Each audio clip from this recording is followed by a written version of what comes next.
Good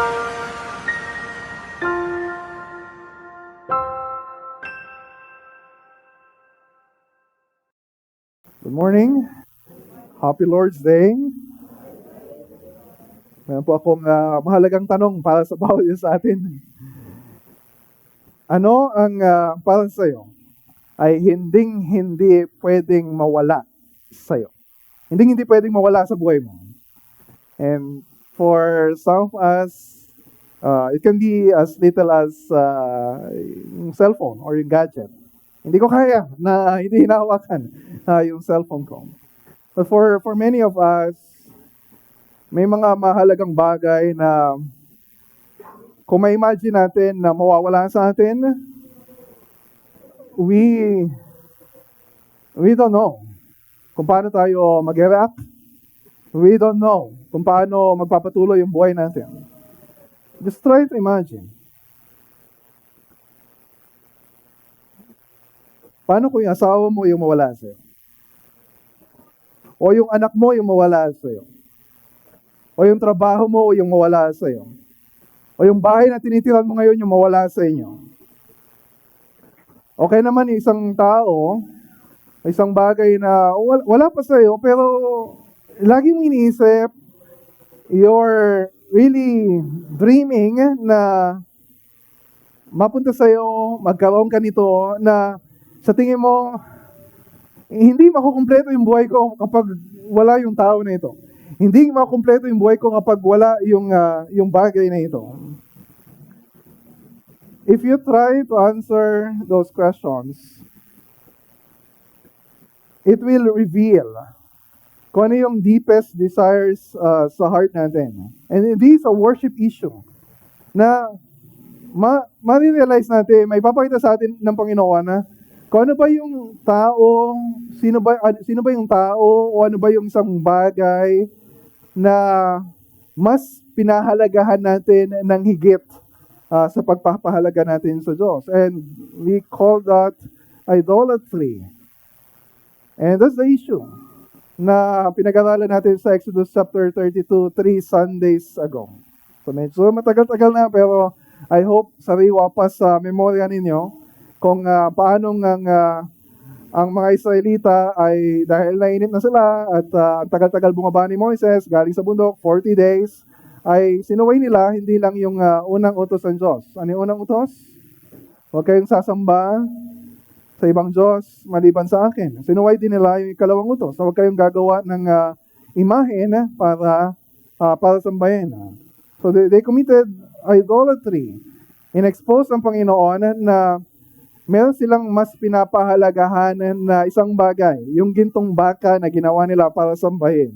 Mas pinapahalagahan nila yung sariling desires ng heart nila. Mas pinapahalagahan nila yung sariling pamamaraan nila dahil iniisip nila na sasambahin nila naman ng Diyos pero sa sarili nilang paraan. Hindi sa paraan na sinasabi ng Panginoon. So ayun, muntik na silang maubos lahat. Pero sa biyaya ng Panginoon, because of Moses' intercession, ay hindi sila naubos lahat. Meron namatay sa kanila. 3,000 yung namatay sa kanila. At sa dulo ng story na Exodus 32 ay nagpadala pa ang Diyos ng salot. Hindi natin alam kung may namatay dahil sa salot ngayon, meron man o wala. Pero yung point ay marami sa kanila yung nanatiling buhay dahil sa habag at biyaya ng Diyos sa kanila dahil sa intercession or yung pagiging mediator ni Moses para sa kanila. So marami pa rin sa kanila yung natirang buhay. Pero syempre, hindi sila magtatagal dun sa Mount Sinai. Kailangan nilang bumiyahe, maglakbay papunta dun sa Promised Land. And hanggang sa buong paglalakbay nila hanggang makarating sila sa Promised Land, hanggang mula nung nandun sila sa Mount Sinai, ay na-expose at patuloy na ma-expose kung ano talaga yung pinapahalagahan nila sa puso nila. Na they need to answer yung question na ano ba talaga yung pinakamahalaga sa buhay ninyo? And that's the same question na kailangan nating sagutin, bawat isa sa atin. Ano yung pinakamahalaga sa buhay mo? Doctrinally, alam natin yung sagot. Tama yung sagot natin. Siyempre, sasagot natin, ang Diyos, yung pinakamahalaga sa buhay natin. But practically, if we are honest, deep inside our hearts, nararamdaman ba talaga natin na ang Diyos ang pinakamahalaga sa buhay natin? O mahalaga lang ang Diyos, pero isa siya sa mga mahalagang bagay sa buhay natin. Pero hindi siya yung pinakamahalaga. So para sa Diyos, ang gusto ng Diyos, ang pinakahalagahan ng Diyos ay makasama niya yung Israel. And that's the point ng tabernacle. We spend a lot of time talking about the tabernacle. Exodus 25 hanggang Exodus 31. Nagbigay ng instructions ang Diyos kay Moises for 7 chapters. And yun yung nag-reveal ng deepest desire ng heart ni God. Kaya nga niya iniligtas ang mga Israelita mula sa Egypto. Kaya sabi niya, gusto ko kayo makasama. I want to be with you. And then, mula chapter 35 hanggang chapter 40, yung mga detalye ng ipinagawa na yung tabernacle. Pero nandun pa lang tayo sa 32, and then ngayon 33, and then 34. So merong 3 chapters na nasa pagitan ng dalawang sections na yon, na maganda yung desire ng Diyos. Matutupad yung magandang desire ng Diyos. Pero sa pagitan nun, merong aberya na nangyari. Merong problema na nangyari. Gusto ng Diyos manirahan sa kalagitnaan nila. Pero yung question, gusto ba nila ang Diyos? Itinuturing ba nila na pinakamahalaga ang Diyos? Okay lang sa kanila na wala yung Diyos sa kanila. So, nakita natin kung paano in-expose ni Lord yung heart nila sa Exodus 32. So, ngayon naman ay Exodus 33. So, ayan lang ninyo nakabukas yung Bible ninyo sa Exodus 33. And so, ang ginagawa dito ng Diyos sa unang bahagi, verses 1 to 6, na parang maramdaman at ma-realize sa mga Israelita na malaking problema. Napakalaking problema ang kapag mawawala yung presensya ng Diyos sa kanila. Sinabi ng Diyos sa kanila na, okay, pupunta kayo sa promised land, pero hindi ko kayo sasamahan. And that's the point ng verses 1 to 6. So kinausap muna ni Yahweh si Moises, sabi niya, verse 1, okay, umalis ka sa lugar na ito kasama ang mga mamamayang inilabas mo sa Ehipto at pumunta kayo sa lupaing ipinangako ko kina Abraham, Isaac at Jacob. Sinabi ko sa kanila noon na ibibigay ko ang mga lupaing ito sa kanilang mga salinlahi. Okay, so totoo naman na si Moises yung nanguna sa mga Israelita paglabas sa Ehipto, pero kapansin-pansin dito na hindi sinabi ng Diyos na they are my people. Di ba? That's the point ng covenant. I will be your God and you will be my people. Pero sinabi ng Diyos dito, okay, ikaw ang naglabas sa kanila sa Egypto, pangunahan mo sila, na ganito yung sinabi niya sa last chapter, 32 verse 7. Nung alam ng Diyos na sumasamba na sa Diyos-Diyosan, yung mga Israelita, sabi niya kay Moises, balikan mo ngayon din ang mga Israelitang inilabas mo sa Egypto sapagkat itinakwil na nila ako. Yung parang iniisip natin, bakit hindi na sinasabi ng Diyos na ang mga Israelita ay bayan niya? Ang mga Israelita ay mga tao na iniligtas niya. Itinatakwil na ba ng Diyos yung kanyang bayan? Parang tinatalikuran na ba niya? Was God disowning His people?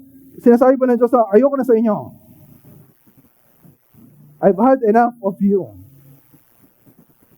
Pero dapat natin ma-realize na ang mga Israelita ang nagtaksil sa Diyos. Ang mga Israelita ang nagtakwil sa Diyos. Pero ang Diyos kahit kailan ay hindi sisira doon sa kanyang covenant sa Israel. Hindi ang Diyos ang naging unfaithful at sumira sa kanyang sinumpaang pangako. Kahit kailan ay hindi sisira ang Diyos sa kanyang pangako. Simula pa kay Abraham. Di ba? Genesis chapter 12:7, sinabi niya na, yung lupa na pupuntahan ninyo ay pinangako ko kay Abraham na doon ko kayo dadalhin. Yun ang ibibigay ko sa inyo. So, mula noon hanggang ngayon ay totoo ang Diyos sa kanyang pangako. Kahit yung mga Israelita, di ba, simula pa lang, kabibigay pa lang ng tipan sa kanila, parang isang asawa na nasa honeymoon period pa lang, pero nagtaksil na sa kanyang asawa. Pero sa kabila ng pagtataksil na ginawa ng mga Israelita sa Diyos, hindi sisirain ng Diyos ang sinumpaan niyang pangako. And that's the whole point ng Exodus. So Exodus chapter 2, verse 24 pa lang, nung narinig niya na yung mga Israelita na dumadaing sa kanya, narinig ng Diyos ang kanilang daing at naalala niya ang ginawa niyang kasunduan kina Abraham, Isaac, at Jacob. So, dahil tapat ang Diyos sa kanyang pangako, sinabi niya na dadalhin sila sa Canaan. Ibig sabihin, hindi pwedeng hindi mangyari yun. Mangyayari at mangyayari yung sinabi ng Diyos. Kaya sabi niya sa verses 2 to 3, kay Moises, ang pupuntahan ninyo isang mayaman at masaganang lupain. Paunahin ko sa inyo ang isang anghel upang palayasin ang mga Kananeo, Amoreo, Heteo, Perizeo, Hivita, at Jebuseo. Ano sinasabi ng Diyos dito? Okay, try to imagine. Yung lupain na pupuntahan ninyo is flowing with milk and honey. Ibig sabihin, it's a good land. It's abundant yung magiging buhay nila doon. Pero syempre, bago sila makarating doon, mahaba pa yung journey nila. Hindi naman sila nakasakay sa Fortuner. Hindi naman sila mag-aeroplano. So, mahaba yung journey nila. So, pero ano pa yung promise ng Panginoon na, okay, magpapadala ako ng anghel para gabayan kayo. Kapag meron man sasalakay sa inyo, siya yung magtatanggol sa inyo. So, sisiguraduhin ng Diyos, magtatagumpay sila laban sa mga kaaway nila habang naglalakbay sila. Sisiguraduhin ng Diyos, pagpunta nila dun sa Canaan, magtatagumpay sila laban sa mga kaaway nila at mapapalayas nila yung mga nakatira doon para mapasa kanila yung lupain na yon. At yun naman yung pangako ng Diyos sa kanila. So, well and good. Okay ba yung sinabi sa kanila ng Diyos? That's good. Pero may sinabi ang Diyos sa verse 3. Ano sabi niya sa verse 3? Listen. Hindi ako ang sasama sa inyo. At baka malipol ko lamang kayo sa daan dahil sa katigasan ng inyong ulo. Maganda yung sinabi niya. Pero yung dito sa verse 3, parang hindi maganda yung sinasabi niya. Bakit hindi sasama ang Diyos sa kanila? Yung presensya ng anghel sasama sa inyo. Pero parang sinasabi niya, okay, dito na lang ako sa kampo, bahala na kayo. So una, it's an act of God's judgment. Sinasabi sa kanila ng Diyos, you do not deserve my presence. Dahil sa kasalanan, dahil sa pag-rebelde natin sa Diyos, we have forfeited yung right to enjoy the presence of God. Pinalaya si Adan sa Eva, si Eva sa Hadin. And that's the judgment of God.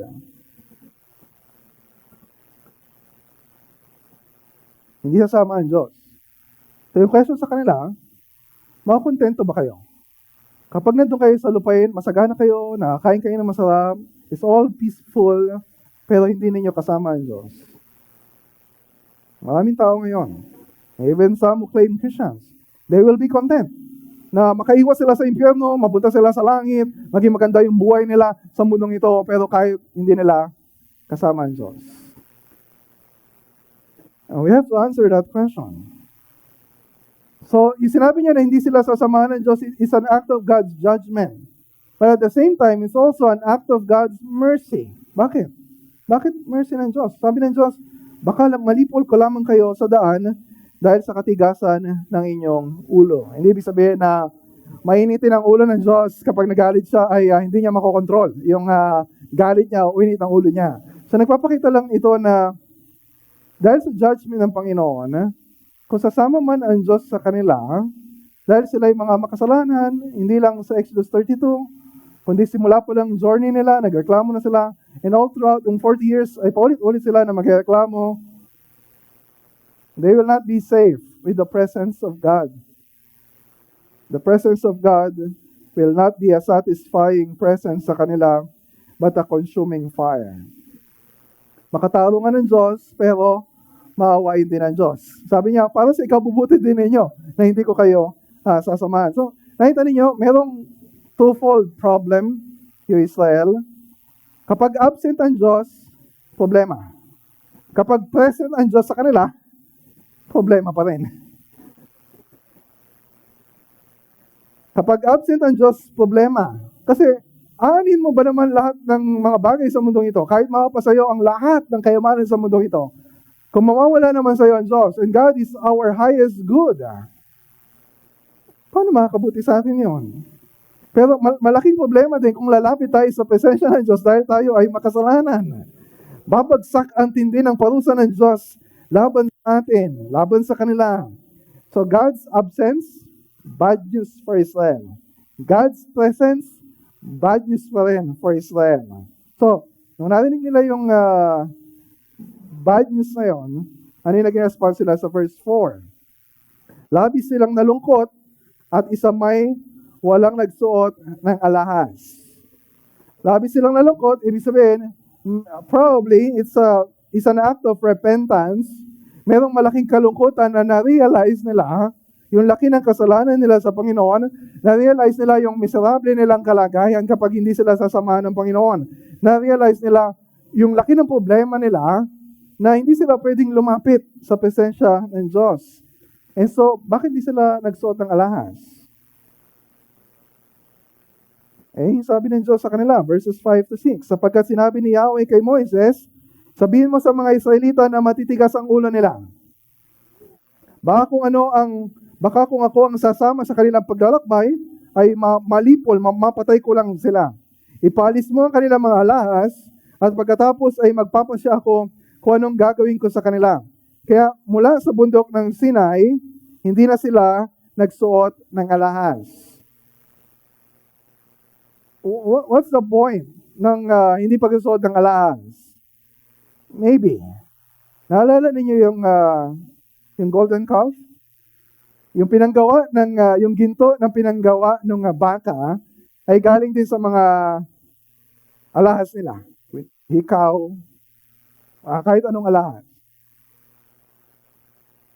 So tama lang na as an act of repentance, ay tanggalin nila yung mga alahas na yun. And sabi ni Diyos sa verse 5, pagkatapos ay magpampasya ako kung anong gagawin ko sa kanila. Literally, ito ay upang aking malaman kung ano ang aking gagawin sa inyo. Hindi ibig sabihin na hindi alam ng Diyos kung anong gagawin sa kanila. God is all-knowing. Alam niya yung past, alam niya yung present, alam niya yung future. Sinasabi lang dito na magpapasya ang Diyos depende sa kung ano magiging response nila. Kapag sila ay nagrepent sa kasalanan nila, of course, God will act in mercy. Pero kapag sila ay magpapatuloy sa kanilang stubbornness, of course, God will act in judgment. So, nice dito ng Diyos, kaya pinaparealize niya sa kanila, yung laki ng problema nila, dahil sa kasalanan nila, ay para udyukan sila na magsisi sa kasalanan nila. And yun din yung gusto ng Diyos sa atin. Kaya narinig natin sa Word of God, sa preaching ng Word of God, kung paano ini-emphasize na matitigas yung ulo natin, makasalanan tayo na sumuway sa Diyos. Ito yung parusa ng Diyos sa atin, is to move us to repentance, para hindi tayo manatili dun sa stubbornness, sa katigasan ng ulo natin. Gusto ng Diyos na ma-realize ng Israel. Gusto ng Diyos na ma-realize natin lahat na yung pagtataksil natin sa Kanya ay napakalaking kasalanan sa kabila ng Kanyang always faithful na pagtrato sa atin. So narapat lang yon na lapatan ng parusa ng Diyos.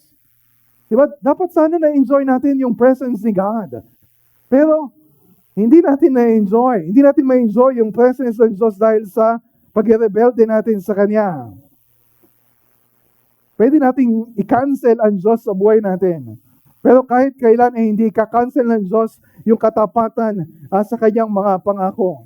And tapat siya sa sinumpaan niyang pangako sa sarili niya na hindi niya basta-basta isasantami, hindi niya basta-basta palalampasin yung mga kasalanan.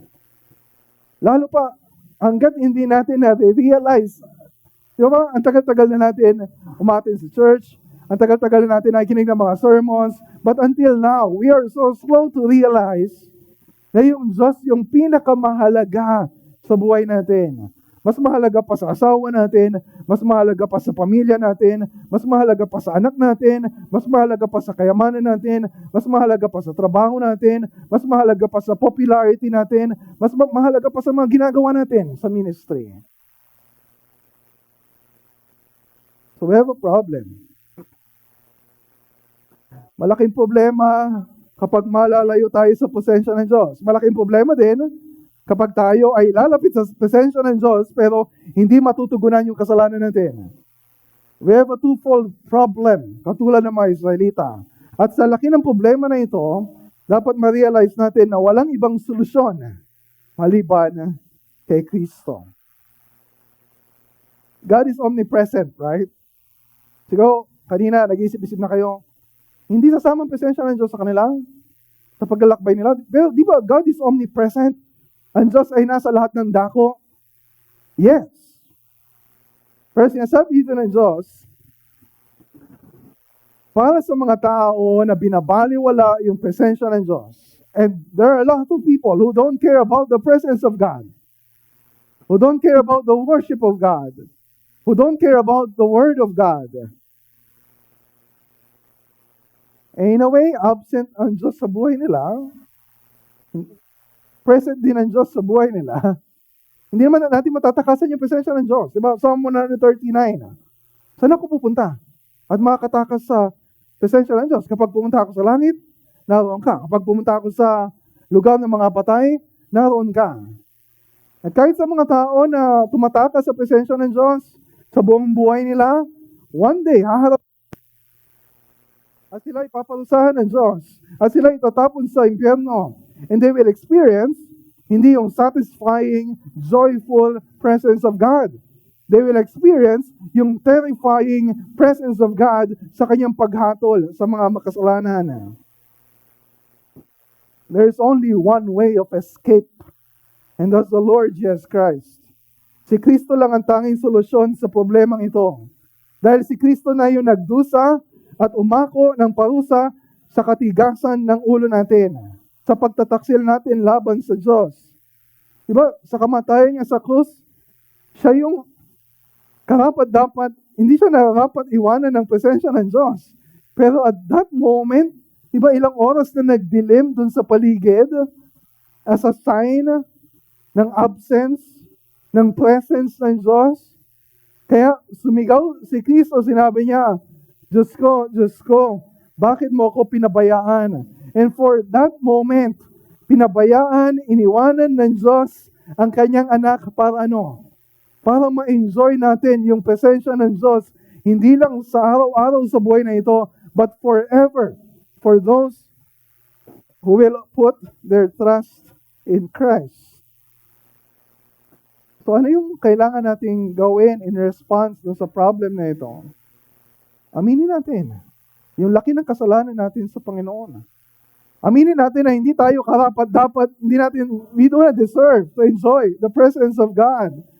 Aminin natin yung laki ng idolatry sa heart natin na masisiyahan na tayo basta present yung ibang bagay o ibang tao sa buhay natin. Kahit wala ang Diyos. And that's idolatry. And we ask God for forgiveness. Dahil sa katigasan ng ulo natin, katulad ng mga Israelita, we're also stiff-necked. Matigas ang ulo natin. Miserable yung kalagayan natin kung tayo ay hiwalay sa mabiyayang presensya ng Diyos at haharapin natin yung bagsik ng presensya ng Diyos sa kanyang pagkakol. And there's no other right response but to come to Christ, to embrace Christ, to trust in Christ. Si Kristo lang yung nag-iisang solusyon sa laki ng problema natin sa kasalanan. Sa laki ng problema natin sa Diyos mismo.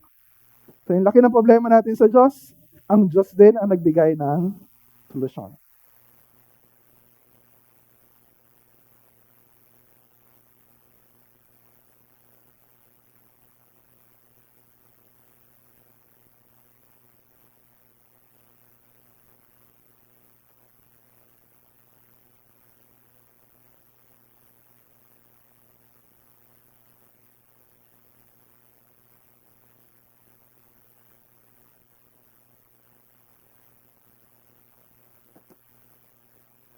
So malaki yung problema ng Israel. Pero yung Diyos pa rin ang gumagawa ng paraan para masolusyonan yung problema nila. Pwede silang iwanan ng Diyos. Pero hindi sila tuluyang inabandona ng Diyos. Di ba naalala niyo yung point ng tabernacle?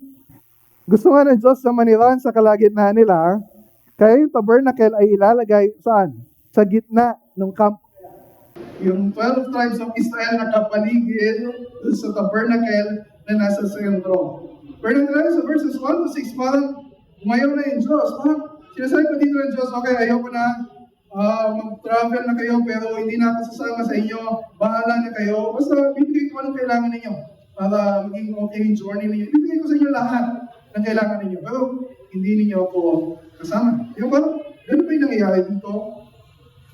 When we look at the second part, verses 7 to 11, nag-indicate na hindi naman talaga sila totally sinukuha ng Diyos.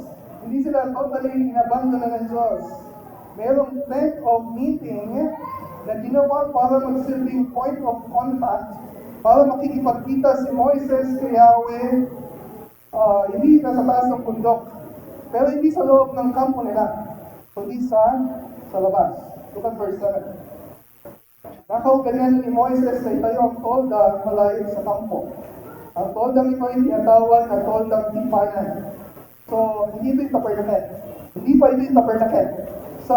Mula pa sa verse 35, gagawin yung tabernacle. So, in a way, temporary na tabernacle. Pumupunta sa toldang ito ang sino mang gustong malaman ng kalooban ng Panginoon. So, hindi ito insanan lang. Malamang tumagal ito ng ilang araw hanggang mabuo na yung tabernacle properly. So, yung toldang ito, although sasali ng MPB, ay tabernacle. Pero, hindi ito yung pinaka-tabernacle. This is just a temporary setup. Wala yung holy place, wala yung most holy place, wala yung Ark of the Covenant, wala yung mga kasangkapan doon. So, this is not the tabernacle. Ang pinaka-purpose lang ay para sa sino mang gustong malaman ang kalooban ng Panginoon. Para sa mga Israelita na nare-recognize nila na kailangan nila yung presence ni God. Para sa mga Israelita na na-realize nila kailangan nilang marinig kung ano sinasabi ng Panginoon. Para sa mga Israelita na na-realize nila kailangan nila ng guidance na galing sa Panginoon. So bagaman nagkasala sila, pero merong paraan para makabalik sila sa Diyos. At this point, nasaan yung tolda na ginawa ni Moises? Nasa labas, malayo sa kampo, hindi sa loob, at hindi rin sa gitna tulad ng intensyon ng Diyos. Ibig sabihin, malayo pa rin yung presensya ng Diyos sa kanila. Pero nagpapaalala ito. Maalala nila na makita nila what's really missing sa buhay nila kapag malayo yung presensya ng Diyos. Sino lang yung makakapasok dun sa tent of meeting? Si Moises lang. Si Moises lang yung makakaharap sa Diyos na merong intimacy in a very personal way, face to face with God. Pero yung mga Israelita, nakatingin sila sa malayo habang si Moises ay pupunta dun sa tent of meeting. Verse 8. Sa tuwing papasok si Moises sa tolda, tumatayo ang mga tao sa pintuan ng mga tolda nila. Tinitingnan nila si Moises hanggang sa makapasok siya sa tolda. So hindi sila makapasok, but nakita nila si Moises as their representative. Diba, sino dapat yung representative nila as high priest? Sa intention ng Diyos sa tabernacle, dapat si Aaron. Pero itong si Aaron, siya pa yun ang una sa pagsamba sa gintong baka, dun sa previous chapter. Pero eventually, si Aaron yung papalit kay Moises. Pero at this point, si Moises yung nag-represent sa mga Israelita. And so ano nangyayari kapag pumapasok si Moises sa loob? Verse 9. At habang naroon si Moises sa loob, bumababa ang makapal na ulap sa pintuan ng tolda habang nakikipag-usap ang Panginoon sa kanya. Nakita niyo yung mga Israelita, nakita nila yung nangyayari.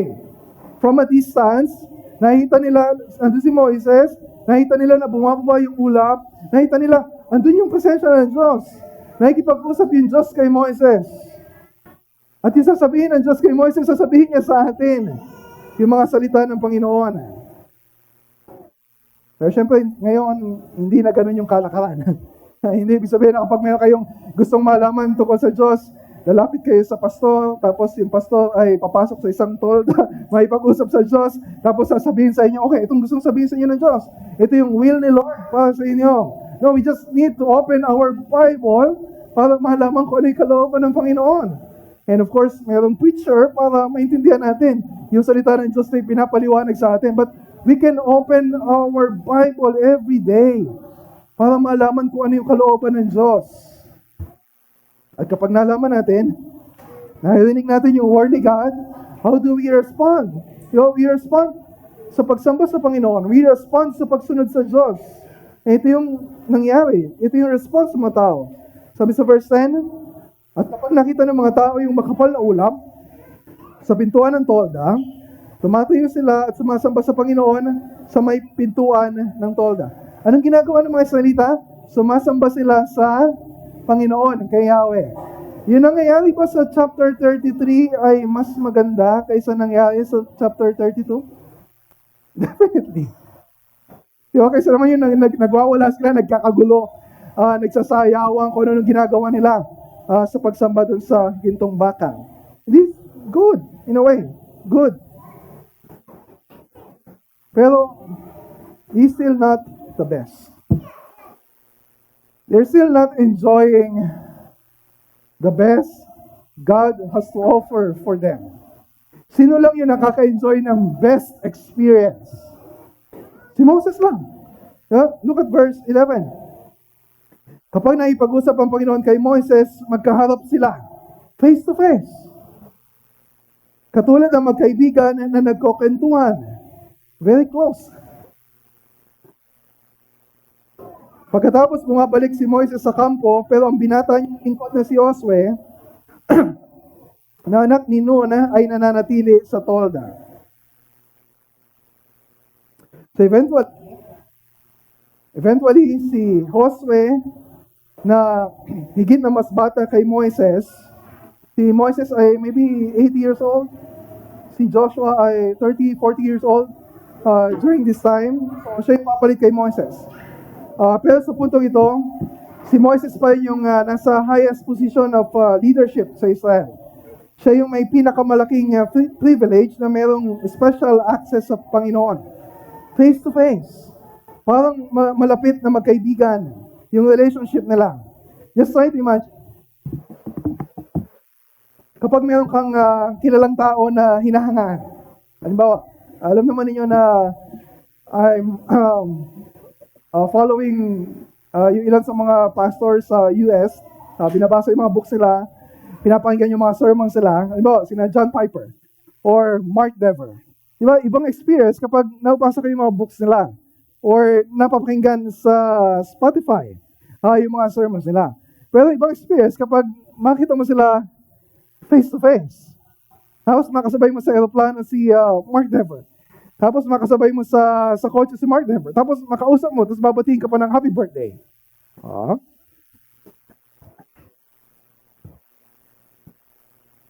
Starstruck, sabi nila.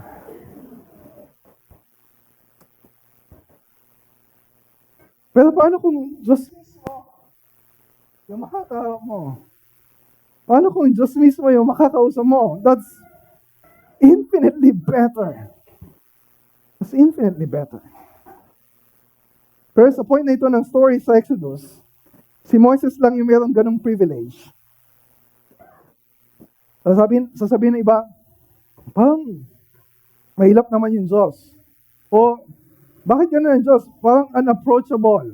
Hindi basta-basta malalapitan. So in a way, unapproachable ang Diyos dahil kapag lalapit ka sa Kanya, isang makasalanan ka, sigurado na matutupok ka ng apoy ng Diyos. God will not compromise His holiness. Hindi niya hayaan yung isang makasalanan na lumapit sa Kanya. Diba? So, ano yung pag-asa natin? Paano tayo makakalapit sa Diyos? Si Moises lang ba yung pwedeng may ganong privilege? Diba makasalanan din si Moises? So, yung point nitong verses 7-11 ay para ipaalala sa kanila na hindi ganon. Hindi ibig sabihin na unapproachable ang Diyos forever. Para ipaalala sa kanila na hindi sila tuluyang iniwanan ng Diyos. Hindi tuluyan na isinarado ng Diyos, kinandado ng Diyos yung access palapit sa Kanya. Na makakalapit sila kung hahanapin nila yung Diyos. Kung makikinig sila sa Diyos. Kung magsisisi sila sa kanilang kasalanan. Kung sasamba sila sa Diyos sa paraan na itinakda niya. And that's also God's message para sa atin. Bagamat hindi tayo karapat-dapat. Wala ni isa man sa atin ang karapat-dapat. Pero may pag-asa tayo na ma-enjoy yung malapit na presensya ng Diyos sa paraan na itinakda ng Diyos para sa atin. At sino yung paraan na yun? Walang iba, kundi si Kristo. Bagsak na naman tayo kay Kristo. Wala naman tayong ibang patutunguhan. Wala naman tayong ibang uuwian maliban kay Kristo. At this point, makita natin yung extraordinary privilege na meron si Moses. Diba sabi sa Deuteronomy 34 verse 10, mula noon ay wala nang lumitaw sa Israel na propetang katulad ni Moises na nakikipag-usap ng harapan o face-to-face kay Yahweh. Walang sino mang propeta after Moses ang merong ganong klaseng intimate relationship with God. Pero sabi din ni Moises sa Deuteronomy 18 verse 15, mula sa inyo mga Israelita, si Yahweh na inyong Diyos ay pipili para sa inyo na isang propetang katulad ko. Dapat kayong makinig sa Kanya. And sabi ni Yahweh kay Moises sa verse 18, pipili ako para sa kanila ng isang propetang katulad mo. Sasabihin ko sa Kanya ang aking kalooban at siya ang magsasabi nito sa mga tao. Merong propeta na katulad ni Moises na face-to-face din yung relationship with Yahweh na darating. At alam natin na walang iba, yun ay walang iba kundi si Kristo, na katulad ni Moises, pero higit na mas dakila kaysa kay Moises. Hebrews chapter 3, verse 3. Si Moises na nakakaharap ng Diyos face to face. Pero, of course, wala namang mukha ang Diyos. Literally, hindi ito talaga face to face.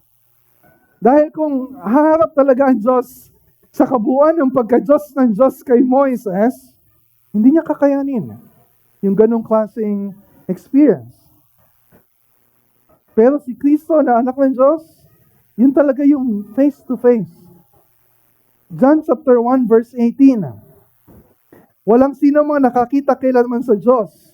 Ang Diyos na tanging anak na nasa kandungan ng Ama ang nagpakilala sa Kanya. Nasa kandungan ng Ama. Face to face. Kung makikita natin si Kristo, makikita natin ang Diyos. Kung makikilala natin si Kristo, makikilala natin ang Diyos. Kung maririnig natin ang salita ni Kristo, maririnig natin ang salita ng Diyos. Hebrews chapter 1 verse 2. John chapter 14 verse 7. Kung ako'y kilala ninyo, kilala na rin ninyo ang aking Ama.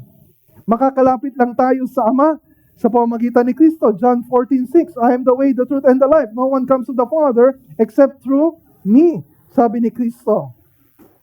Kaya kailangan naririnig natin palagi yung sinasabi ni Kristo.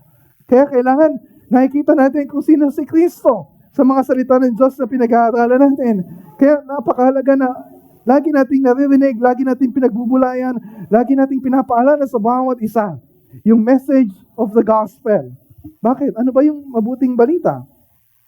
2 Corinthians 4, verse 4. Ito ay tungkol sa kaluwalhatian ni Kristo na siyang larawan ng Diyos. Verse 6, ang kaluwalhatian ng Diyos na nahahayag sa mukha ni Kristo. Malaking problema natin, si Kristo ang solusyon. May paraan ng Diyos para makalapit tayo sa Kanya, si Kristo, yung nag-iisang daan. So, kung alam natin na dahil kay Kristo ay nakalapit na tayo sa Diyos, nasa atin na yung presensya ng Diyos, ibig sabihin, yung pinakamahalagang bagay na kailangan natin, nasa atin na ang lahat dahil kay Kristo. Ibig sabihin, tayong mga Kristiyano dapat yung pinakamatapang na tao sa mundo. Tayong mga Kristiyano yung pinaka-kontento sa buong mundo. Tayong mga Kristiyano yung pinakamasaya tayo mga Kristiyano, yung pinaka na-enjoy yung the best. Because we have Christ. But every day, we still struggle. May kinatatakutan pa rin tayo. May pinagdududahan pa rin tayo. Meron pa rin sa tingin natin ay kulang sa atin. Na feeling natin hindi tayo magiging masaya kapag hindi natin nakuha yung bagay na yun. And so we need to hear over and over again yung assurance na nanggagaling sa pangako ng Diyos. And this is the third part ng story na ito. Yung pangako ng Diyos na marinig natin, I will never leave you nor forsake you. Ito yung sinabi ng Diyos kay Joshua sa Joshua chapter 1. Nung namatay na si Moises, si Joshua yung papalit. Alam ni Joshua na mahirap yung trabaho na papalitan niya si Moises. Mahirap yung tungkulin na ibibigay sa kanya. Sinabi sa kanya ng Diyos, hindi kita iiwan. Hindi kita pababayaan.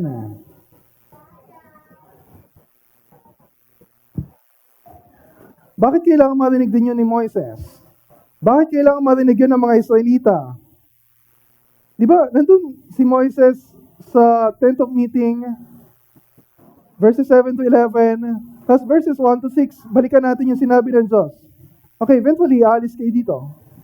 Pero hindi ko kayo sasamahan. Mabigat yung tungkulin na kaatang kay Moises. Nare-realize si Moises na kung hindi sasama ang Diyos, ano mangyayari? How can I do this? So kaya dito sa verses 12 to 23, last part, makita natin yung tatlong prayer si Moises at kung paano ito sinagot ng Diyos. First prayer, verses 12 to 13. Ito sabi niya, naipag-usap siya sa Diyos. Lagi po niyo sinasabi sa akin na pangunahan ko yung mga mamamayan sa pagpunta sa lupaing ipinangako ninyo. Pero hindi pa ninyo ipinapaalam kung sino ang pasasamahin ninyo sa akin. Sinabi pa po ninyo na kilala niyo ako at nalulugod kayo sa akin. Kung totoong nalulugod kayo sa akin, turuan niyo ako ng mga pamamaraan ninyo para makilala ko kayo at para mas matuwa pa kayo sa akin. At alalahanin po ninyo ang bansang ito ay bayan ninyo. Kaya sinasabi ni Moises, alam ni Moises yung tungkulin na binigay sa kanya ng Diyos. Alam ni Moises na mahirap yung trabaho na bigay sa kanya ng Diyos. Alam din ni Moises yung favor, yung grace ng Diyos sa kanya. Yung sabi niya, nalulugod kayo sa akin. Kung nalulugod kayo sa akin, if I have favor in your sight, 5 beses paulit-ulit dun sa section na ito, binabanggit ni Moises. And it's like yung message ng justification by faith. Na alam natin na nung tayo sumampalataya kay Kristo, we are justified.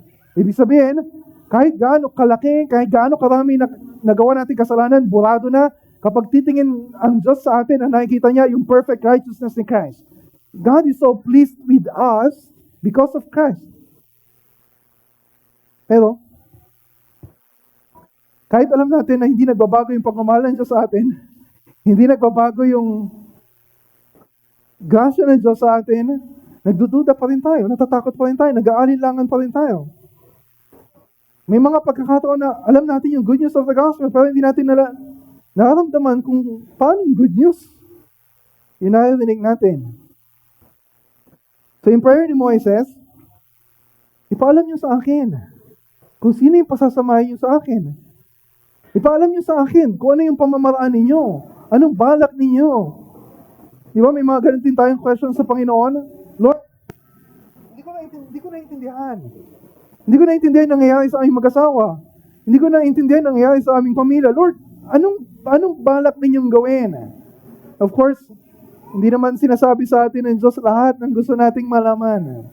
But we trust Him na sapat yung salita ng Diyos na ipinapangayag niya sa atin whenever we open the Word of God. At ano yung salita ng Diyos kay Moises? Verse 14. Listen to this. Ang salita na ito ay galing sa ASD o ang salita ng Diyos. Ako mismo ang sasama sa iyo at bibigyan kita ng kapahingahan. So if you have an English Bible, hindi nyo makikita kasi yung you, pwedeng plural, pwedeng singular. Kapag meron kayong MBB, ang nakalagay doon ay sasamahan ko kayo. Pero I believe na mas tama yung sasamahan kita. Na ang tinutukoy ng Diyos dito ay, okay, mahirap pangunahan itong mga matitigas na ulo. Sasamahan kita. Akong bahala sa'yo. Okay ba kay Moses marinig yung mga ganong promise? Diba? It's encouraging. Kapag isang leader ay pagod na, sumasakit na yung ulo, nauubos na yung pasensya, sa mga tao na ang titigas ng ulo, ang hirap pagsabihan. Pero, hindi lang sarili niya iniisip niya. And this is a good character na isang leader. Hindi lang natin isipin yung sarili natin. Di ba kaya yung prayer niya kanina, go back sa verse 13. Yung last sentence, alalahanin po ninyo, ang bansang ito ay bayan ninyo. Sasamahan niyo ako. Pero ang bansang ito ay bayan ninyo. Bakit niyo sila iiwanan? Ito yung second prayer niya, verses 15 to 16. Kung hindi nyo kami sasamahan, huwag na ninyo kaming paalisin dito. Sapagkat kung hindi kayo sasama sa amin, paano malalaman ng lahat na kami po ay inyong kinalulugdan? Kung sasama kayo sa amin, maliwanag na kami na iba sa lahat ng mga bansa. So yung mga prayers natin ay nag-reveal kung ano yung desires ng heart natin. At kitang-kita natin dito yung heart ni Moses. Kitang-kita natin sa puso ni Moises na sinasabi niya na para sa kanya ay walang katumbas ang kahalagahan ng presensya ng Diyos sa buhay niya. What's the point of my life kung wala ang presensya ninyo? E nakita ni Moises, yung walang katumbas yung kahalagahan ng presensya ng Diyos sa bansang Israel. What's the point of this journey kung hindi nyo kami sasamahan? What's the point of everything? Kung wala ang presensya ng Diyos, sabi niya, we loses our identity as a nation. E di para lang di kami katulad ng ibang mga bansa.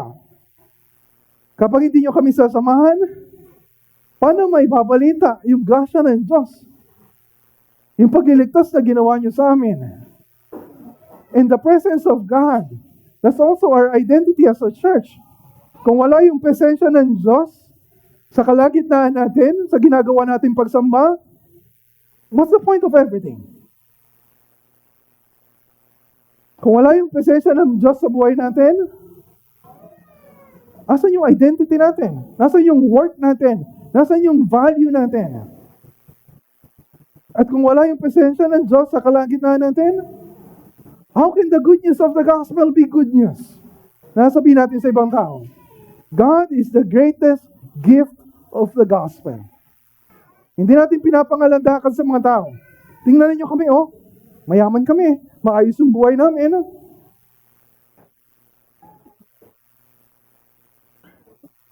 Ang gusto ng Diyos na makita ng mga tao sa atin ay yung maliwanag na pagkilos ng presensya ng Diyos sa atin.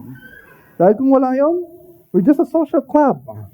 Parang nagtitipon lang tayo dito, and then pagkatapos uwi na, and then babalik kapag Sunday, tapos pupunta kayo sa eskwelahan, magtatrabaho kayo, without even yung awareness ng presence ni God. But what's the point of everything? What's the point of heaven? Pagdating mo sa langit, tapos wala doon yung Diyos.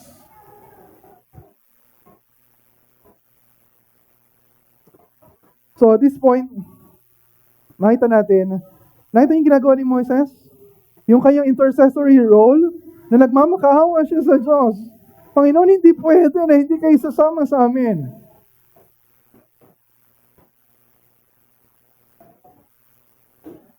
Mula pa sa simula ng journey nila, hanggang sa chapter 32, di ba 2 beses na nag-intercede si Moses sa Diyos? And actually, hindi lang sa point na ito. All throughout yung 40 years ng paglalakbay nila sa disyerto, paulit-ulit na nagrereklamo sila sa Diyos. Paulit-ulit na nagre-rebelde sila laban sa Diyos. Paulit-ulit na sumasamba sila sa Diyos-Diyosan. Paulit-ulit din si Moises na nagmamakaawa sa Diyos na patawarin sila at huwag silang papatayin. Paulit-ulit din ang Diyos na naaawa sa kanila. Pinapatawad sila. Of course, may consequences yung kasalanan. At pinaparana sa kanila yung kanyang pagpapala. Napakayaman ng awa ng Diyos sa atin na paulit-ulit na nagkakasala sa Kanya. Our sins there are many, His mercy is more.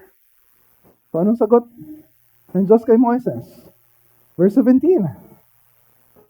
Sige, gagawin ko kung anong hinihiling mo, sapagkat ako'y nalulugod sa iyo at kilalang kilala kita. Sinabi ng Diyos, sasamahan ko kayo. Dahil sa iyo. Hindi dahil sa kanila. And in Christ, we have an intercessor na lahat ng ipinapanalangin ni Kristo para sa atin, lahat ng pagpapala na na-enjoy natin, lahat ng pag-iingat ng Diyos, lahat ng paggabay ng Diyos, all throughout our life, dahil kay Kristo na nananalangin para sa atin. At binibigay ng Diyos kay Kristo lahat ng pinapanalangin niya, yes. Lahat ng sagot ng Diyos sa prayers ni Christ. Not because of us, but because of Christ. Because of His righteousness. So yung confidence natin nasaan? Na kay Kristo. Wala sa ginagawa natin sa ministry. Wala sa performance natin. Wala dun sa dami ng offering na ibinibigay natin. Wala dun sa perfect attendance natin sa mga worship services. Wala dun sa past faithfulness natin bilang mga Kristiyano. Our confidence is in Christ every day. Hindi pa tapos si Moises. Nakadalawang prayer na siya. Meron pang isa. Verse 18. Napakaikling prayer. Sabi niya, please, show me your glory. Please, show me your glory. Di ba, Moises? 40 days ka na dun sa tuktok ng bundok. Hindi mo nakita yung kaluwalhatian ng Diyos? Hindi mo na-enjoy yung ganong klaseng intimacy? Di ba mula pa sa burning bush, hanggang dun sa mountain, hanggang dun sa tent of meeting, na-enjoy niya yung presence ni God. Pero sabi pa rin niya, show me your glory. Para kay Moises, yung past experiences niya, kasama ang Diyos, that's past grace. So yung prayer niya, ay parang ngayon. Yung sinasabi niya, okay, that's already past. But I want more of you. I want more of your glory. Gusto pa kitang makilala. Not just for 40 days, but every day, hanggang bukas, and forever. He wants more and more and more of God. And do we pray like this? Napakaliit ng mga hinihiling natin sa panalangin. If ever we pray at all, and some of us are not spending a lot of time in prayer. Mas gusto natin yung sarili natin, yung ibinibida natin. Mas naglalaan tayo ng panahon para pagplanuhan kung anong gagawin natin para maibida yung sarili natin sa ibang tao. To show our glory sa social media. When was the last time we pray, Lord, show me your glory? And if we pray this way, sasagutin ng Diyos. God delights in showing His glory. Hindi dahil show off ang Diyos in an evil kind of way, katulad natin, kapag pinagmamalaki natin yung sarili natin. Dahil alam ng Diyos, alam natin, there's no one, there's nothing in all of creation na masigit na dakila pa sa Diyos. Sabi niya, verse 19, makikita mong lahat ang aking kaluwalhatian. Or sa ESV, ipapakita ko sa iyo ang lahat ng kabutihan ko. At bibigkasin ko sa iyo ang aking pangalan. Yahweh, mahabag ako sa nais kong kahabagan. At maawa ako sa nais kong kaawaan. Sinasabi pa lang dito ni Yahweh, ng Diyos, kung ano yung gagawin niya in response to prayer ni Moses. Sa chapter 34, next week, makita natin kung ano yung ginawa ng Diyos. Pero sinasabi pa lang niya, okay, ito yung gagawin ko. Sabi niya, ipapakita ko sa iyo ang lahat ng kabutihan ko. All my goodness. Siyempre, wala namang bad side ang Diyos. He's all good. Perfectly good. He's our highest good. He's infinitely good. At kung anong ibig sabihin ng Yahweh, na siya yung self-existent, sovereign creator and redeemer ng Israel.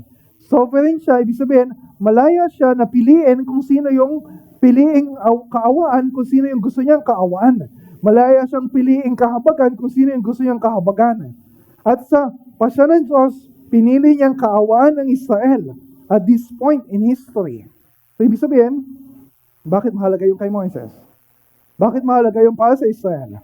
Sinasabi ng Diyos, kapag nagpasya ako, nakaawaan kayo, kahabagan kayo, I will do that. All the way. All the way. And yun yung kumpiyansa na kailangan ni Moises at ng Israel. Okay. Yung prayer ni Moises, show me your glory. Gustuhin man ni Moises na makita yung kabuuan ng pagka-Diyos ng Diyos, alam ng Diyos na hindi kakayanin ni Moises yung ganung klaseng revelation or exposure. Kaya hindi itinodo ng Diyos yung pag-reveal ng kanyang glory kay Moises. Bahagya lang muna.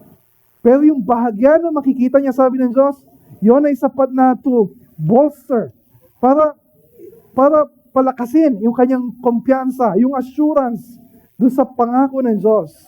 Sabi niya sa verse 20, ngunit hindi pa maaaring makita ang aking mukha, sapagkat tiyak na mamamatay, ang sino mo makakakita niyon? Dito sa tabi ko'y may matatayo ang kang bato. Pagdaan ng aking maningning na kalwalatian, ipapasok kita sa siwang ng batong ito, at tatakpan kita ng aking kamay. Pagkalampas ko'y aalisin ko na ang aking kamay, at makikita mo ang likod ko, ngunit hindi ang aking mukha. Okay, siyempre daw, naintindihan natin. Invisible ang Diyos. Walang mukha ang Diyos, walang kamay ang Diyos, walang likuran ng Diyos. Walang katawan ng Diyos na katulad ng mga bahagi ng katawan ng tao. Pero in a real way, in a real sense, may papakita ang Diyos kay Moses. May makikita siya. At masabi niya na Diyos yung nakikita niya. That this is just a preview.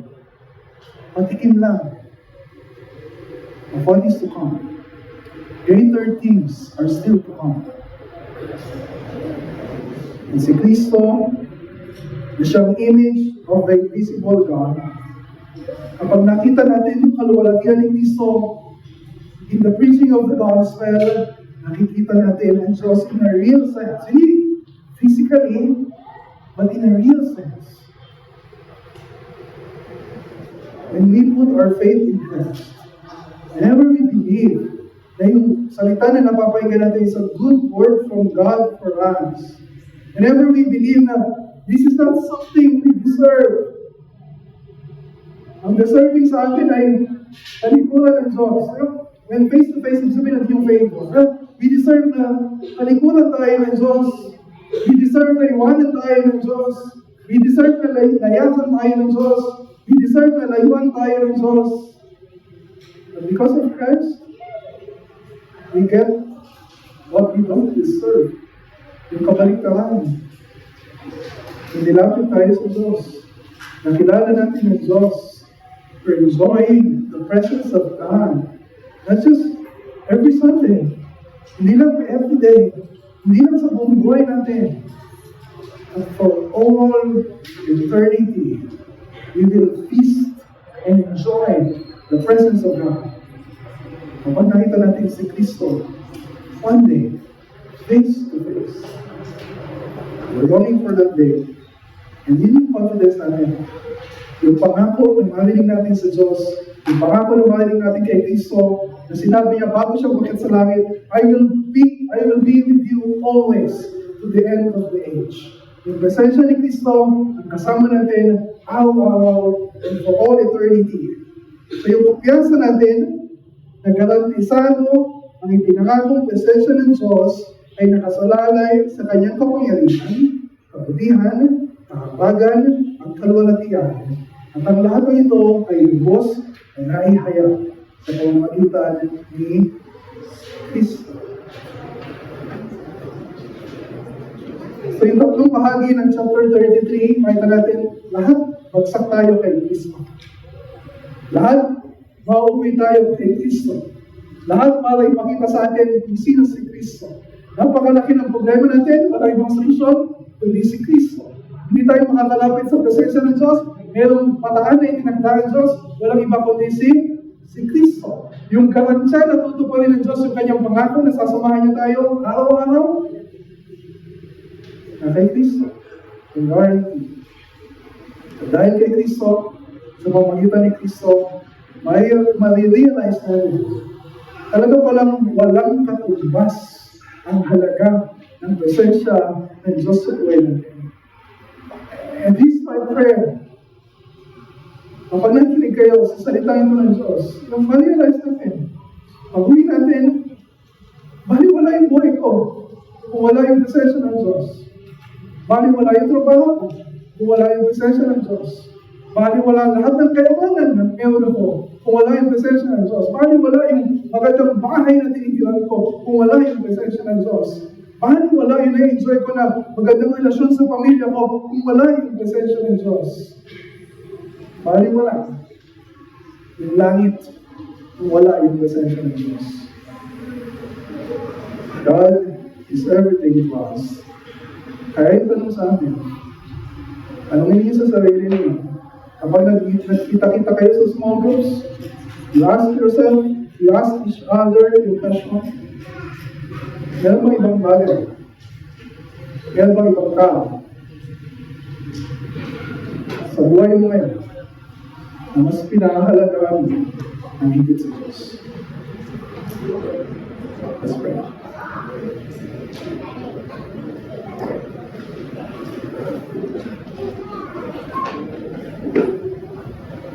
Father in heaven, this is your word.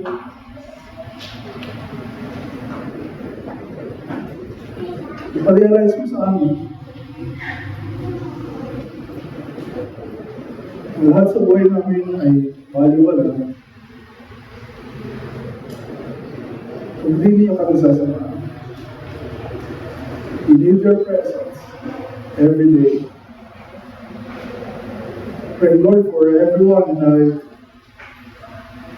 paniwalaan namin, yakapin namin yung katotohanan ay tinuturo mo sa amin na wala nang ibang mas mahalaga sa buhay natin, maliban sa iyo, maliban kay Kristo, maliban sa banal na Espiritu. Thank you for your word. This is our prayer. In Jesus' name. Amen.